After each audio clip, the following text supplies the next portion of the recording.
कभी नहीं संघर्ष से है इतिहास हमारा हारा, शहीद हुए जो लाल उनको नमन हमारा।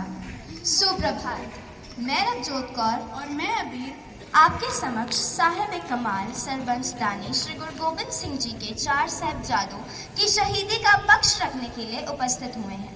आप सभी जानते हैं कि सभी धर्मों में सिख धर्म एक ऐसा धर्म है जो हमेशा से ही सेवा, त्याग और बलिदान का प्रतीक रखता है। इस धर्म में 10 गुरु हुए हैं, श्री गुरु नानक देव जी से लेकर श्री गुरु गोविंद सिंह जी तक।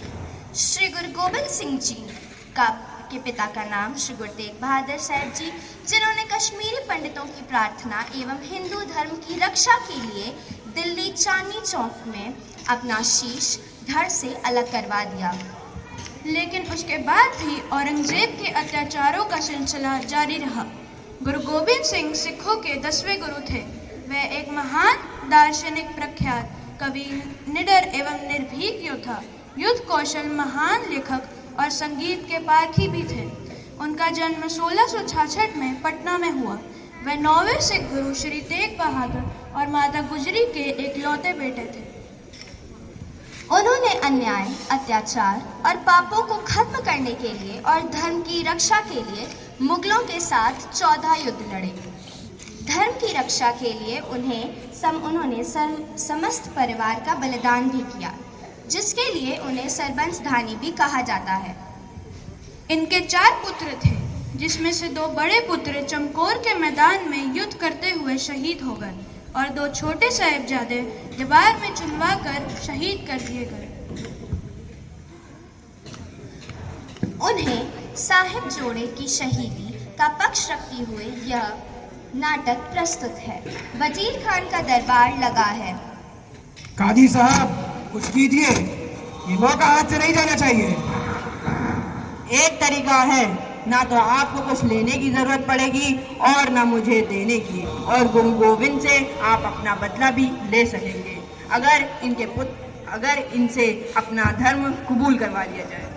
अगर इनके बेटे ही हमारा धर्म कबूल कर लेंगे तो उस गुरु के लिए इससे बड़ी हार नहीं हो सकती।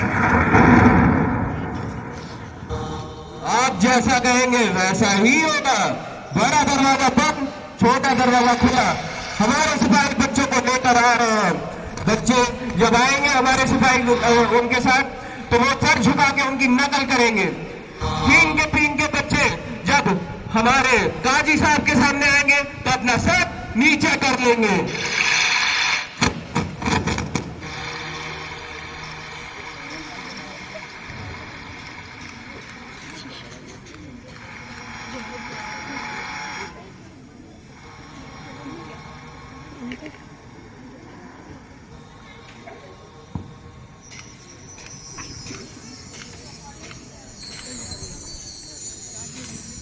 वाहिगुरु जी का खालसा, वाहिगुरु जी की फतेह। ये तो सौरभ का काजी साहब का दरबार है, यहाँ कोई अपने गुरु की फतेह नहीं बुला सकता। हम एक वाहिगुरु में विश्वास रखते हैं और उस परमात्मा के आगे सिर झुकाते हैं जिसकी आत्मा हर किसी में बसी हुई है। उसके अलावा हम अपना सिर किसी के भी आगे नहीं झुकाते। ये तो काफिरों की बोली है। काफिर वो जो तलवार की नोक पर अपना धर्म किसी पर भी ना थोपे। काफिर वो जो अपनी ताकत का गलत इस्तेमाल करे। जो ईमान का पक्का वही सच्चा मुसलमान, जो दिल का दगा वो काफिर बेईमान। तुम अच्छे लफ्जों में हमारी बेईमानी कर रहे हो, अब तुम हमें अपने धर्म की शिक्षा दोगे? हमें हमारे धर्म का पता है कादिर साहब। हमारा धर्म किसी को भी गुलाम नहीं बनाता। हमारे गुरु पिता ने हमें यही सिखाया है। तुम्हारे गुरु पिता को गिरफ्तार करने के लिए हमारे सैनिक चारों ओर फैल चुके हैं। जैसे रोशनी को कोई कैद नहीं कर सकता, वैसा ही हमारे गुरु पिता को पकड़ने वाला सूरमा इस धरती पर कोई पैदा नहीं हुआ। उनके मुंह में वह तेज है कि उन्हें देखते ही लोग अपने आप अपना सिर झुका लेते हैं। काजी साहब, कभी आपकी भी उनसे मुलाकात होगी तो आपका भी सिर अपने आप ही झुक जाएगा। क्या हुआ काजी साहब? लगता है गुरु पिता के दर्शन हो गए हैं।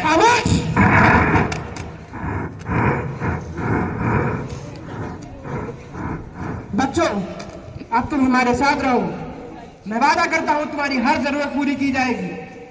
और वैसे भी तुम कहाँ जाओगे शायद तुम्हें पता नहीं कि आनंदपुर साहब उजड़ चुका है। तुम्हारे पिता को हम पकड़ लेंगे और तुम्हारे दोनों बड़े भाई अजीत और जूझार चमकोर की लड़ाई में मारे जा चुके हैं। आपका क्या यकीन करना, आपकी तो नियत ही ठीक नहीं है खान साहब। बिना किसी जुर्म के हमें बुर्ज में कैद किया हुआ है। खान साहब ठीक कह रहे हैं बच्चों, इनका धर्म कबूल करो, नहीं तो अपने भाइयों की तरह मारे जाओगे। हमारा धर्म हमें मरना सिखाता है, तो मौत का डरावा तो मत ही दो। मौत की नहीं जिंदगी की बात करो, मौत की नहीं जिंदगी की बात करो। जो तुम चाहोगे तुम्हें वो मिलेगा। रहने के लिए ऐशो आराम महल और राजकुमारों की तरह ठाट बाट। और अगर मैं कुछ भूल रहा हूँ तो तुम मुझे याद करवा देना। मैं याद दिलाता हूँ जो मेरे गुरु पिता ने कश्मीरी पंडितों को कहा।